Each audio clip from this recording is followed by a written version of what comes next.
Tral hunters के लिए अच्छी बात थी, क्या कहते हो जासिम भाई? बिल्कुल सही सी बात है क्योंकि उनका बल्ला बहुत शानदार चल रहा था। आज सब डिस्ट्रिक्ट त्राल के बटगुण विलेज में बटगुण प्रीमियर लीग का दूसरा सीजन स्टार्ट हुआ, जिसमें तकरीबन 32 टीमें हिस्सा ले रही हैं। लेकिन यहाँ इफ्तिताह करने के बाद मुझे ऐसे लगा कि यहाँ जो हमारा मतलब प्लेइंग फील्ड का इंफ्रास्ट्रक्चर है वो नफी के बराबर है।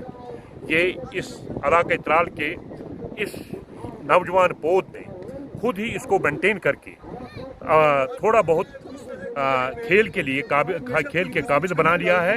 लेकिन हमारी गवर्नमेंट से गुजारिश है बहैसियत चेयरमैन सिटीजन काउंसिल के कि जितने भी प्ले फील्ड्स हमारे सब डिस्ट्रिक्ट त्राल में हैं उनकी तरफ ध्यान दिया जाए, उनकी फेंसिंग हो, उनके कोर्ट्स बना दिए जाए ताकि यहाँ की नौजवान पौध को वो खेल की सभी सहूलियात मैसर हों, जिनके लिए आज का नौजवान बड़ी कोशिशें कर रहा है और इस प्लेइंग फील्ड में मुख्तलिफ स्पोर्ट्स में अपना पोटेंशियल एक्सेल करने के लिए कोशिश कर रहा है।